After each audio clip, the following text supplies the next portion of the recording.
AIIMS ಆಸ್ಪತ್ರೆಯಿಂದ ನಿವಾಸಕ್ಕೆ doctor Singh ಅವರ ಮೃತದೇಹ ಶಿಫ್ಟ್. ಮೋತಿಲಾಲ್ ನೆಹರು ರಸ್ತೆಯಲ್ಲಿದೆ ಡಾಕ್ಟರ್ ಮನಮೋಹನ್ ಸಿಂಗ್ ಅವರ ನಿವಾಸ. ಅವರ ನಿವಾಸದಲ್ಲೇ ಅಂತಿಮ ದರ್ಶನಕ್ಕೆ ವ್ಯವಸ್ಥೆಯನ್ನ ಮಾಡಿಕೊಳ್ಳಲಾಗ್ತಾ ಇದೆ. ಮೋತಿಲಾಲ್ ನೆಹರು ರಸ್ತೆಯಲ್ಲಿರುವ ಮನಮೋಹನ್ ಸಿಂಗ್ ಅವರ ನಿವಾಸ, ಅಲ್ಲೇ ಅಂತಿಮ ದರ್ಶನಕ್ಕೆ ವ್ಯವಸ್ಥೆಯನ್ನ ಮಾಡಲಾಗಿದೆ. ಮನಮೋಹನ್ ಸಿಂಗ್ ಅವರ ನಿವಾಸದಲ್ಲಿ ಇವತ್ತು ಅಂತಿಮ ದರ್ಶನಕ್ಕೆ ಎಲ್ಲ ಸಿದ್ಧತೆಯನ್ನ ನಡೆಸಲಾಗಿದೆ. ಮನೆಯಲ್ಲಿ ಗಣ್ಯರಿಂದ ಡಾಕ್ಟರ್ ಸಿಂಗ್ ಅಂತಿಮ ದರ್ಶನಕ್ಕಾಗಿ ವ್ಯವಸ್ಥೆಯನ್ನ ಮಾಡಲಾಗಿದೆ. ಇನ್ನು ಮನೆಗೆ ಗಣ್ಯರು ಬಂದು ಅಂತಿಮ ದರ್ಶನವನ್ನ ಪಡೆಯಬಹುದು. ಪ್ರಧಾನಿ ಮೋದಿ ಆದಿಯಾಗಿ ಎಲ್ಲ ಗಣ್ಯರಿಂದ ಡಾಕ್ಟರ್ ಸಿಂಗ್ ಅಂತಿಮ ದರ್ಶನವನ್ನ ಮಾಡಲಿದ್ದಾರೆ. ಪ್ರಧಾನಿ ನರೇಂದ್ರ ಮೋದಿ ಆದಿಯಾಗಿ ಎಲ್ಲ ಗಣ್ಯರು ಅಂತಿಮ ನಮನವನ್ನ ಸಲ್ಲಿಸಲಿದ್ದಾರೆ. ಏಮ್ಸ್ ಆಸ್ಪತ್ರೆಯಿಂದ ಡಾಕ್ಟರ್ ಮನಮೋಹನ್ ಸಿಂಗ್ ಅವರ ನಿವಾಸಕ್ಕೆ ಮೃತದೇಹ ಶಿಫ್ಟ್ ಆಗ್ತಾ ಇದೆ. ಮೋತಿಲಾಲ್ ನೆಹರು ರಸ್ತೆಯಲ್ಲಿದೆ ಅವರ ನಿವಾಸದಲ್ಲೇ ಡಾಕ್ಟರ್ ಮನಮೋಹನ್ ಸಿಂಗ್ ಅವರ ಅಂತಿಮ ದರ್ಶನಕ್ಕೆ ವ್ಯವಸ್ಥೆಯನ್ನ ಮಾಡಲಾಗಿದೆ.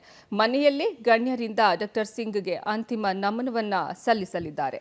ಪ್ರಧಾನಿ ನರೇಂದ್ರ ಮೋದಿ ಆದಿಯಾಗಿ ಎಲ್ಲ ಗಣ್ಯರಿಂದ ಅಂತಿಮ ನಮನ ಸಲ್ಲಿಕೆ ಆಗಲಿದೆ.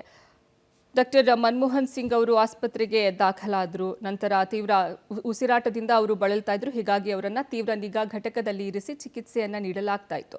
ಐಸಿಯುನಲ್ಲಿ ಅವರಿಗೆ ಚಿಕಿತ್ಸೆಯನ್ನು ಕೊಡಲಾಗ್ತಾ ಇತ್ತು. ರಾತ್ರಿ ಸುಮಾರು 9:51 ವೇಳೆಗೆ ಅವರು ಅಸುನೀಗಿದ್ದಾರೆ. ಕೊನೆಯುಸಿರೆಳೆದಿದ್ದಾರೆ ಡಾಕ್ಟರ್ ಮನಮೋಹನ್ ಸಿಂಗ್. ಮಾಜಿ ಪ್ರಧಾನಿ ಡಾಕ್ಟರ್ ಮನಮೋಹನ್ ಸಿಂಗ್ ವಿಧಿವಶರಾಗಿದ್ದಾರೆ. ನಿನ್ನೆ ರಾತ್ರಿ 8:06 ಸಮಯಕ್ಕೆ ದೆಹಲಿಯ ಏಮ್ಸ್ ಆಸ್ಪತ್ರೆಗೆ ಅವರನ್ನು ಅಡ್ಮಿಟ್ ಮಾಡಲಾಯಿತು. ನಂತರ 9:51 ಸುಮಾರಿಗೆ ಕೊನೆಯುಸಿರೆಳೆದಿದ್ದಾರೆ. ಮಾಜಿ ಪ್ರಧಾನಿ ಡಾಕ್ಟರ್ ಮನಮೋಹನ್ ಸಿಂಗ್ ದೆಹಲಿಯ ಏಮ್ಸ್ ಆಸ್ಪತ್ರೆಯಲ್ಲಿ ಅವರಿಗೆ ಚಿಕಿತ್ಸೆಯನ್ನು ನೀಡಲಾಗ್ತಾ ಇತ್ತು.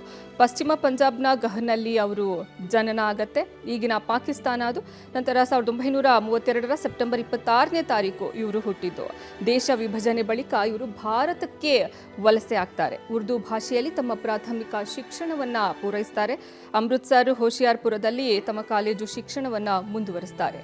ಕೇಂಬ್ರಿಡ್ಜ್ ವಿಶ್ವವಿದ್ಯಾಲಯದಲ್ಲಿ ಪದವಿಯನ್ನ ಪಡೆದುಕೊಳ್ತಾರೆ. 1964ರಲ್ಲಿ ಆಕ್ಸ್ಫರ್ಡ್ ವಿವಿಯಲ್ಲಿ ಡಾಕ್ಟರೇಟ್ ಸಹ ಇವರಿಗೆ ಲಭಿಸಿದೆ.